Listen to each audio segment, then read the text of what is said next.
안녕하십니까. 갈라디아서 GP 7번째 시간 함께 시작하겠습니다. 돌봄교회 성도 여러분, 또 우리 지난 한 주 우리 하나님께서 리트릿 가운데 주신 은혜를 기억하며 일상 가운데 수고하고 계실 텐데 이 복음 가운데 살아가는 여러분들, 또 저와 여러분들 되시길 주님의 이름으로 축복드립니다. 우리가 지난주까지 갈라디아서 2장 10절까지의 내용을 함께 살펴보며 복음에 대해서 생각해 보았습니다. 복음을 생각하는 가장 큰 틀은 바로 원인과 결과였죠. 그런데 이 원인과 결과라고 했을 때 우리가 자칫 오해하기 쉬운 우리의 생각은 아마도 인과응보적인 생각일 것입니다. 내가 이렇게 했으니까 내가 이러한 결과를 받게 되었다라고 생각하는 것, 그것을 우리가 생각하기 쉽습니다. 그것을 조심하라고 바울은 이 편지를 쓰고 있는 것과 마찬가지였습니다. 갈라디아 교회는 나의 열심, 즉 할례와 같은 종교적인 것들로 구원을 이루려 하는 잘못된 가르침에 헷갈려하고 혼란스러워하고 있었습니다. 이것을 바울은 종교라고 소개하는 것이죠. 그것이 복음이 아니다. 오히려 이러한 인과응보적인 우리 인간적으로밖에 생각할 수밖에 없었던 이 내용의 한계를 깨트리고 하나님께서 주신 것이 바로 복음이다 라고 이야기하는 것이죠.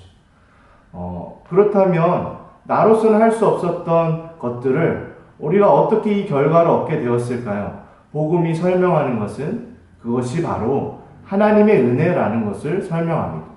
즉 예수 그리스도께서 원인이 되시고 그분의 은혜가 원인이 되어 우리에게 평화가 임하게 되었다라는 것을 복음이 설명하는 것이죠. 이것은 앞서 종교의 그 틀, 그것을 깨트리는 놀라운 하나님의 사랑이었습니다.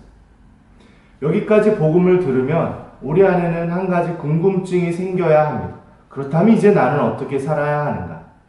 몇몇 분들이 댓글로서도 질문해 주셨지만 복음은 우리의 삶의 동기부여가 되고 질문을 일으키고 우리의 삶의 원동력이 되어 그 다음으로 나아가게 하는 힘이 있습니다. 즉 하나님께서 나를 향해 다 이루셨구나 라는 이 복음으로 말미암아 이제 그것이 원인이 되고 하나님의 은혜가 원인이 되어 그것이 나의 삶이라는 그 현장에서 결과로 나타난다는 것입니다. 우리에게 허락하신 하나님의 놀라운 은혜는 우리의 그 삶 속에 하나하나 나타나게 되는 것이죠. 그 내용을 오늘 본문에서 함께 살펴볼 것입니다. 오늘 본문에는 굉장히 흥미로운 사건이 하나 등장합니다. 한번 2장 11절을 읽어보겠습니다. 그런데 게바가 안디옥에 왔을 때 잘못한 일이 있어서 나는 얼굴을 마주보고 그를 나무랐습니다. 여기서 게바는 베드로입니다. 오늘 내용을 보면 베드로와 바울이 부딪히는 내용이 나오고 있습니다. 2장 10절까지 2장 초반부에는 바울이 예루살렘에 베드로를 만나러 갔던 이야기가 나옵니다. 서로를 인정하고 서로의 복음이 참되다라고 인정하고 오직 예수 그리스도께서 하신 일들로 우리가 구원받았다라는 복음만의 한 동역자로 세워졌는데 이제는 장소가 바뀌어서 안디옥에 베드로가 찾아오고 있습니다. 안디옥은 예루살렘과 달리 대부분이 이방인 성도였던 교회였습니다. 이 이방인 교회에 베드로가 찾아왔는데 이곳에서 무슨 일이 있었는지 후배와 같은 바울이 선배와 같은 베드로를 향해 일방적으로 꾸짖고 있다는 것입니다. 도대체 무슨 일이 일어났을까요? 2장 12절입니다. 그것은 게바가 베드로죠. 야고보에게서 몇몇 사람이 오기 전에는 이방 사람들과 함께 음식을 먹다가 그들이 오니 할례 받은 사람들을 두려워하여 그 자리를 떠나 물러난 일입니다. 베드로가 이방인 교회에 와서 그 이방인 성도들과 함께 잘 식사 교제를 하고 있었습니다. 아무 문제 없이 거리낌 없이 기쁨으로 식사 교제하던 그에게 한 가지 문제가 생겼는데 저기 예루살렘에서 몇몇 유대인 성도들이 이곳에 오게 된다는 것입니다. 그러자 그 소식을 들은 베드로는 잘 먹던 그 밥숟가락을 내려놓고 그 자리를 떠났다라고 이야기합니다. 이 유대교 안에서는 할례 받지 않은 자와 함께 식사하는 것도 부정하다고 여겨지는 전통이 있었기 때문에 베드로는 그 사람들이 와서 자신이 이방인들과 밥 먹는 것을 보고 부정하다 여기고 오해받고 질타받을까 두려워하여 그것을 떠나갔다라는 것입니다. 그런데 베드로는 이미 고넬료를 만나 선교할 때 이방인이었던 고넬료를 만날 때 하나님께서 꿈을 통하여 그것이 부정하지 않다. 내가 정결하게 하였다. 내가 이루었다라고 하는 그 말씀 가운데 그와 함께 식사하고 교제하고 복음을 전하고 그가 예수 그리스도를 믿게 되는 놀라운 일들을 다 경험하였을 뿐만 아니라 바울이 이방인들에게 할례시키지 않는 것에 대해 전혀 문제 제기하지 않고 동의하였을 뿐만 아니라 이제 안디옥에 찾아와 그들과 함께 식사교제를 잘하고 있었는데 사람들을 두려워하여 그 자리를 물러났다는 것이죠. 그런데 아마 지금까지도 아마 몇몇 사람들은 그게 큰 대수라고 그렇게 공개적으로 혼냈을까라고 생각하고 있을지 모릅니다. 그냥 좀 의식이 돼서 물러난 것 아닌가라고 생각할 수 있는데 바울은 이것에 대해 이렇게 문제 제기합니다. 2장 13절입니다. 나머지 유대 사람들도 그와 함께 위선을 하였고 마침내는 바나바까지도 그들의 위선에 끌려갔습니다. 그것이 위선적인 행동이라는 것이죠. 즉 복음의 본질이 아닌 여전히 겉껍데기에 머물러 사람을 판단하고 두려워하고 그리하여 행동하였다는 것입니다. 베드로는 또한 이 초대교회에 굉장히 중요한 역할을 하던 리더였습니다. 그의 위선은 또한 그곳에 있는 많은 사람들에게 영향을 끼쳐 그를 따라가게 하였을 뿐만 아니라 심지어 바울과 함께 이방인 선교에 앞장섰던 바나바까지도 그 위선에 끌려갔다라고 바울은 문제 제기하고 있는 것이죠. 이것은 이방인 성도들 입장에서는 내가 예수 그리스도를 믿고 한 몸 공동체가 된 줄 알았는데 이것으로 충분하지 않은가 보다. 내가 저 주류에 들어가기 위해서는 내가 인정받기 위해서는 할례를 받아야 하는 것 아닌가라는 부담을 주는 행동이었을 것입니다. 교회를 이 겉모양으로 갈라놓는 그러한 행동을 하였다는 것이죠. 그리하여 이렇게 꾸짖습니다. 2장 14절입니다. 나는 그들이 복음의 진리를 따라 똑바로 걷지 않는 것을 보고 모든 사람 앞에서 게바에게 이렇게 말하였습니다. 당신은 유대 사람인데도 유대 사람처럼 살지 않고 이방 사람처럼 살면서 어찌하여 이방 사람들어 유대 사람이 되라고 강요합니까? 베드로는 유대인이지만 유대교의 전통에 머무르지 않고 이방인들과 교제하기도 하고 그들이 핍박하였던 예수 그리스도를 믿으며 자신이 생각하는 그 길로 벗어나 가고 있는데 왜 이방인들에게는 자신이 그렇게 하는 행동으로 인하여 유대인처럼 되어야만 하는가라는 부담을 던져주냐는 것이죠. 그것을 향하여 바울이 이야기하는 것은 복음의 진리를 따라 똑바로 걷지 않았다라고 판단하고 있습니다. 이것이 죄입니다. 하나님의 분명한 뜻을 쫓아가다가 그 막판에 자신의 생각대로 세상의 기준대로 비껴나가는 것, 그것은 죄입니다. 예수 그리스도께서 하신 일을 부정하는 행동을 하고 있는 것이죠. 예수 그리스도의 죽음으로 그분의 부활로 모든 것이 충분하지 않고 할례라는 것이 중요하구나, 이방인이냐 유대인이냐가 중요한 것이구나 라는 것으로 돌이키게 하였다는 것입니다.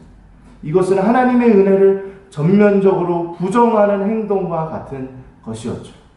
베드로는 자신이 유대인으로서 우월하다라는 의식에 사로잡혀 있었을 것이고 사람을 하나님보다 두려워하고 있는 모습을 보이고 있는 것이며 그것은 굉장히 교만한 잘못된 모습이었다라고 바울은 다시 한번 복음의 진리를 언급하며 깨우치게 돕고 있는 것입니다. 그러나 여기서 조금 더 나아가 생각해 보면 이 복음의 진리가 우리의 삶 깊숙이 얼마나 면면히 영향을 미치는가도 생각해 볼 수 있습니다. 내가 누구와 밥을 먹느냐 마느냐의 문제까지도 복음의 진리에 합당하냐 아니냐로 나타난다는 것입니다. 우리의 굉장히 일상적인 영역들이 복음으로 말미암아 변화되어져 간다는 것이죠. 그렇게 되어야만 한다는 것입니다. 이것은 굉장히 일반적인 신약 성경의 가르침입니다. 바울은 에베소서에서 하나님의 그 크고 놀라운 뜻으로 말미암아 어떻게 그 구원을 베푸셨고 우리에게 그 은혜와 복음을 허락하셨는지를 설명합니다. 그로 말미암아 우리가 찬송과 영광이 되고 신의 성품에 참여한 자가 되었다는 것을 그 복음을 잘 설명한 바울은 5장에 다다라서 그러므로 여러분은 그 사랑을 받은 자녀답게 살아가십시오라고 이야기합니다. 그리고 구체적으로 그것이 나타나야 되는 삶의 영역이 부부이며 부모와 자식 관계이며 또 사회생활이라는 우리의 일상적인 삶의 영역이 복음에 합당하게 사라져 가야 된다는 것을 설명합니다. 또한 마찬가지로 로마서에서 우리가 정말 우리의 힘으로 어찌할 수 없는 죄인이라는 것을 설명하고 그것으로 인한 그 심판이 얼마나 무서운 일인지 설명하고 이것을 해결하기 위하여 우리의 힘으로 할 수 없었기에 예수 그리스도께서 오셔서 우리를 구원하셨다. 그것이 복음이다. 라는 것을 로마서에서 설명한 이후에 그로 말미암아 하나님의 자녀가 되었으니 이제 12장 1절에 이르러 형제 자매 여러분 그러므로 나는 하나님의 자비하심을 힘입어 여러분에게 권합니다. 여러분의 몸을 하나님께서 기뻐하실 거룩한 산 제물로 드리십시오. 이것이 여러분이 드릴 합당한 예배입니다. 라고 이야기하고 있다는 것이죠. 복음을 들었으니 복음을 받았으니 복음에 합당한 예배자의 삶으로 나아가라 라고 이야기하고 있습니다. 이것이 우리 복음이 우리에게 역사될 때 복음이 원인이 될 때 우리의 삶이라는 현장 가운데 결과로 나타나는 삶의 모습인 것입니다. 티모시 켈러는 그래서 이렇게 말합니다. 바울은 행위로 의롭다함을 얻는 것보다 우리가 용납되었다는 사실이 하나님께 순종하는데 더 새롭고 강력한 동기가 된다는 것을 이해하길 바라고 있다.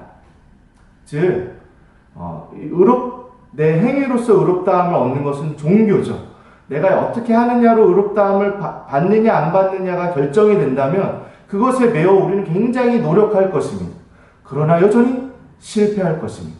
이것이 종교입니다. 그런데 그것보다 더 강력한 것이 무엇이냐? 그것을 우리가 할 수 없는 것을 주께서 용납하고 받아주셨다는 그 복음, 그것이 우리로 하여금 하나님께 순종하게 하는데 더 강력한 동기가 된다라고 이야기하고 있습니다. 즉, 내가 구원받기 위하여 하나님의 뜻을 순종하려는 것보다도 구원받았기 때문에 하나님의 뜻에 순종하는 사람으로 자라나는 것이 더 강력한 일이 된다는 것입니다. 자녀를 키우시는 여러분들, 아이에게 너 이렇게 하면 내가 이렇게 사랑해 줄 거야 라는 것보다 그것을 뛰어넘어 먼저 사랑해 줌으로 그 아이가 그 사랑으로 말미암아 자라나고 변화되는 것이 더 복음적이고 강력하다는 것을 기억하셨으면 좋겠습니다. 팀 켈러는 이 복음을 설명하고 설교하였던 어떤 현장에서 만났던 한 여성의 반응을 소개합니다. 이 여성은 아마도 굉장히 종교적으로 열심히 소위 말하는 교회 누나처럼 살아왔을 것입니다. 그 자매가 이 복음을 듣자 뭔가 모를 두려움에 휩싸이게 되었습니다. 그것을 이렇게 표현하는데 제가 읽어보겠습니다. 내가 선행으로 구원받는다면 하나님도 일정한 한도 내에서만 내게 무엇을 요구하시거나 어떤 역경들을 통과하게 하실 수 있겠지요. 나는 마치 권리를 지닌 납세자와 같을 것입니다. 이 이후에 잘 들어보십시오. 의무를 다했으니 이제 웬만큼 삶의 질을 누릴 자격이 있는 것이지요. 이것이 종교입니다.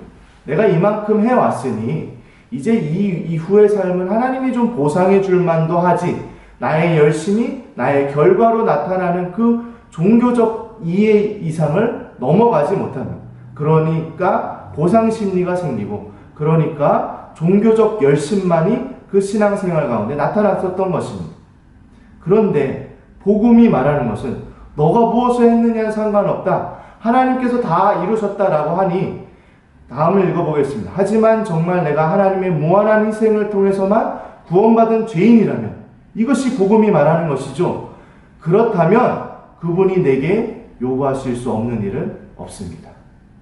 하나님이 다 하셔서 나의 삶을 사셨기에, 구속하셨기에 나의 삶이 전부 하나님의 것이라는 것을 깨달은 이 여성은 그럼 하나님이 나에게 요구하실 수 없는 일이 없겠구나라는 것으로 두려움에 빠지게 되었다는 것입니다. 이 여성의 말은 참된 말입니다. 다만 조금 더 나아가 그 두려워하는 마음까지도 하나님을 신뢰함으로 내어 맡김으로 하나님의 진리에 맞게, 복음에 맞게 살아가는 것이 좋겠죠. 하나님은 우리에게 모든 것을 이루셨기에 우리의 삶을 복음의 진리에 따라 살아가게 하신다는 것을 우리 모두가 기억해야 됩니다. 여러분들, 우리에게 복음이 필요하다고 생각하십니까? 나는 교회도 다녀, 나는 말씀도 읽어, 나는 예수 그리스도를 믿어, 나는 충분히 괜찮게 살아가고 있어 라고 생각할 때 베드로조차도 한순간에 복음의 진리를 따라 똑바로 걷지 못하였다는 것을 기억하셨으면 좋겠습니다. 그를 향하여 바울이 복음의 진리를 기억하라 라고 이야기하는 것처럼 우리는 우리의 모든 삶의 내용들 앞에 매일같이 매번 다시 복음 앞에 세워져 가야 합니다. 복음이 우리의 삶의 동기가 되어야 합니다. 내가 어떻게 하냐로 나를 정의하는 것이, 그 종교적인 것으로 나를 정의하는 것이 아니라 복음, 즉 주께서 하신 일들로 말미암아 나의 삶이 열매 맺어 가야 한다는 것입니다. 여러분들, 복음 안에서 새로워져 가는 그런 복된 하루, 복된 한 주 보내시길 주님의 이름으로 축복드립니다. 정리하겠습니다. 바울이 베드로를 책망한 행동은 무엇이었습니까? 그리고 그 행동은 왜 이토록 책망받아야만 했습니까? 무엇이 문제였던 것일까요? 두 번째 질문입니다. 복음이 결과가 아닌 원인이 될 때 우리의 삶은 어떠한 삶으로 나타나게 될까요? 복음의 진리를 따라 똑바로 걸어가기를 소망하고 애쓰는 우리 모두가 되기를 기대해 봅니다.